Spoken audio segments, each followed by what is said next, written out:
catch in there. You got to know your math. So, because even if it was at $490, say, you could still spend $1,000 trying to get that $500. Because on most of those ones, the $500 hit, it normally only goes up 1 penny. The progressive only raises 1 penny for every $4 spun. So you got to look. If you count the math and pay attention to it, you'll see how the machines are set up. But anyway, I don't want to get talking about that stuff because that's getting too sidetracked from what this channel is about. Well, it is kind of in line with it because it's still getting to know me. But I don't want to get too far down them talking about that kind of stuff. Oh boy, I've really been rattling it up here, and I didn't turn on my red light. I got that red light, but I'm afraid to use it right now because now that they've been really nailing on distracted driving and stuff, I don't want to give them a reason to give me a ticket because I can't afford a ticket right now. Now, if I was working and got income, well, then they wouldn't bother me using the red light because then even if they give me a ticket, well, I can either pay the ticket or I can afford to go fight it or something. Like right now, even though I know law pretty dang well, I can't even afford to go fight it because I can't afford the gas to be going to court hearings and stuff, for a stupid ticket. And I can't afford the ticket either, So that's why the red light is not on tonight.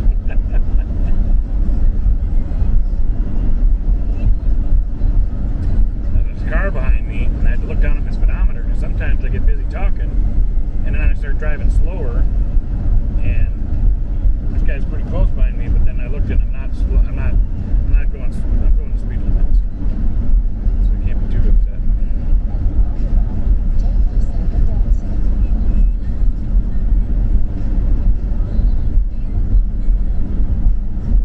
And I normally have my navigator on my phone set up because it'll like talk to me, it'll say at the roundabout, take the second exit and continue on Highway 8, Well, not that I don't know I know where I'm going, but that keeps my mind alert of, hey, the roundabout's coming, You're going to have to slow down because the roundabout's up ahead,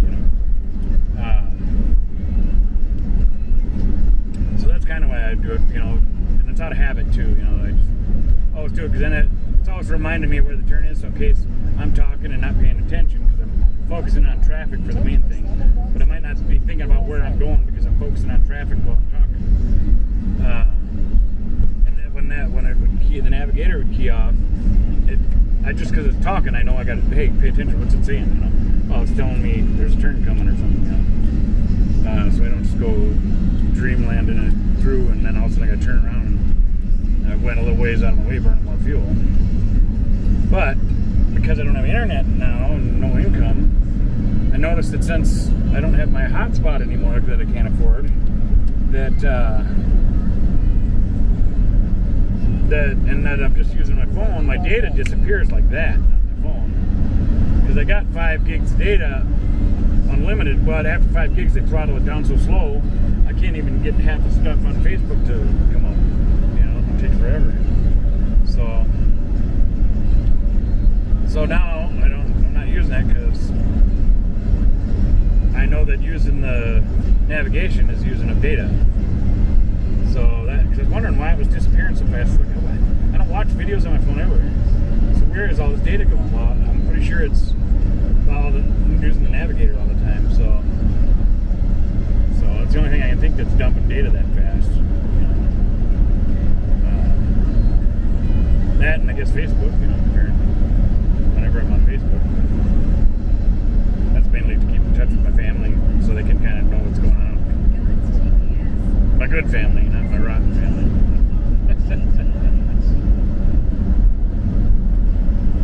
That guy's moving. He knows the code goes back to one lane up ahead here.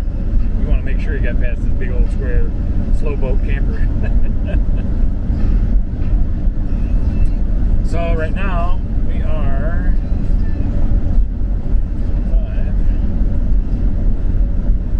about 10 minutes away so I got 10 more minutes to keep a subject going in the dark. Another suggestion for anybody that's watching this video that's darked out right now is I tell my viewers that maybe this is the type of video they would want to use as background noise when they're going to sleep. Because it's pretty dark, you know, and you might get some good topic to talk. So, let's see, I was talking about vices and this journey and the psychological benefits of it.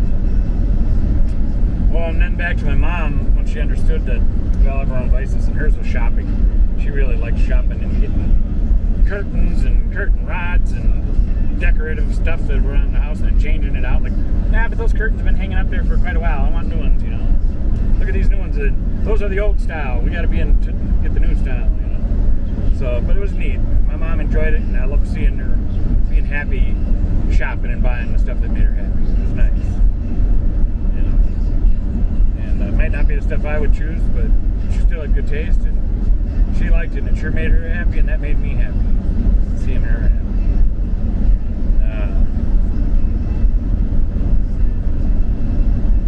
Man, I miss my parents.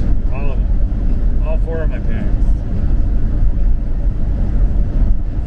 Miss my mom and my stepdad, and my dad and my stepmom. I got really lucky, I did. Even though nothing was perfect, you know, both my dads were alcoholics. You know, the difference there is like my biological father, you know, he was younger in my experience with him, a younger alcoholic, so he was still learning life, and he could get kind of nasty when he was drinking. He could be fun and loving too, but you know, the tide could turn, and if he went down the dark side, well, then he could get nasty and meaner, like, you know.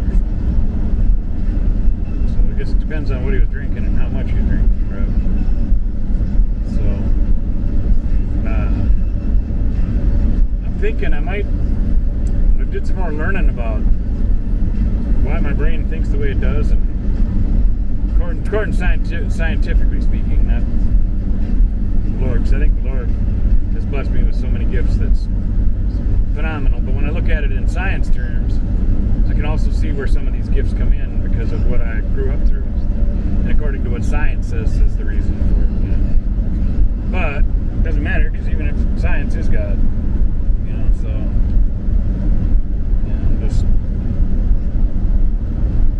you can say that when Moses split the Red Sea, you could say scientists could look back at time and say, well, there was an earthquake then, and that could cause like a tsunami kind of effect, which could shift the water one way, or that drop the water out this way and that way, that earthquake could have caused the sea to split. You know, that's fine. You can find all the scientific evidence.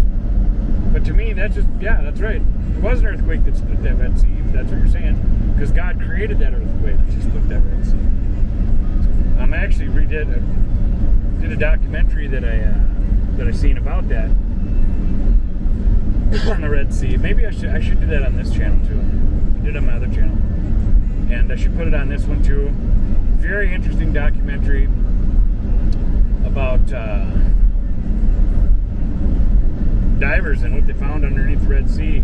There's a rock, basically like a rock bridge that goes from one side to the other where Moses crossed the sea with the people, and all the remains of Roman chariot wheels and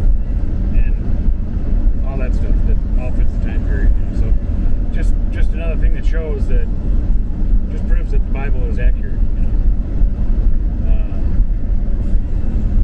Yeah, I'll have to put that on this channel. Think about it. I'll try to do it soon, and maybe I'll put it up soon. See, now I didn't make the documentary, but I did try doing it on another channel, because you could, the way the laws go, like you'll see people do videos that are like reaction videos. So I might come out with a new song or something, and they'll play the video for that song, and then they'll pause it and they'll talk about it a bit, and they'll start playing it again. Oh ho ho! Thank Thank you, Lord. Thank you, Lord. That was a deer that just darted across the road.